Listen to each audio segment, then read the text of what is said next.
Bonjour à tous et bienvenue pour un nouveau bilan de campagne tourné à Saint-Sauvant dans la Vienne. Cette semaine, c'est encore des centaines de kilomètres parcourus, de nombreuses rencontres de maires et un premier entretien dans la presse locale. J'ai été contacté samedi dernier par un journaliste du Courrier de l'Ouest qui avait remarqué la petite vidéo que j'avais mise sur Instagram à la suite de la manifestation contre l'extrême droite à Parthenay. Il voulait nous rencontrer, Adrien et moi, pour discuter du projet qu'on est en train de mener et comprendre qu'est-ce qui nous avait poussé à nous lancer dans un projet aussi fou.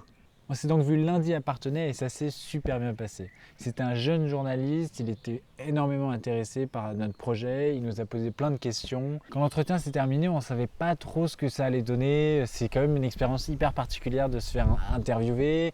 Et donc avec Adrien, on était mi-excité, mi-sceptique, etc. Et là, mardi soir, l'article sort sur Internet. Bon, clairement à l'échelle de la chaîne et du projet qu'on est en train de porter, ça a fait un buzz énorme.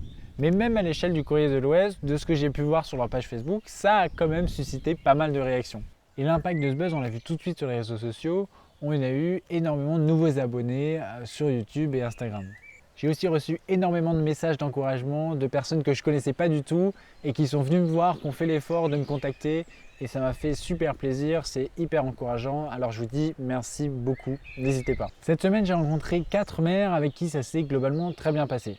Alors aucun maire ne donne sa promesse de parrainage de but en blanc, c'est normal, ils ont besoin d'en parler à leurs conseils municipaux la plupart du temps, mais c'est donc assez difficile de montrer un résultat tangible à ce niveau-là. Je pense que d'ici les prochaines semaines, quand je ferai une deuxième prise de contact avec ces maires, peut-être que j'aurai un avis plus précis sur est-ce qu'ils vont me parrainer ou pas.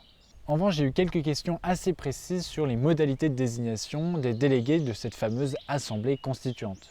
Et à ces questions, je vais répondre ce que je vous avais déjà annoncé, c'est qu'en septembre, on fera appel à un certain nombre de personnes, un comité qui travaillera à l'élaboration de règles précises concernant la désignation des constituants. Ces règles devront cependant répondre à 3 principes qui nous paraissent extrêmement importants.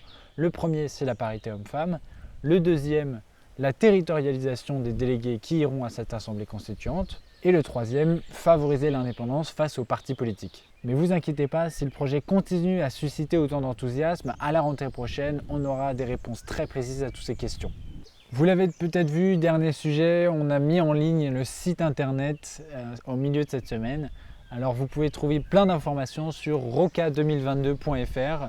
Ça permet un peu de centraliser tous nos canaux de communication. Ça permet également de télécharger le texte du manifeste que je vous invite à partager autour de vous.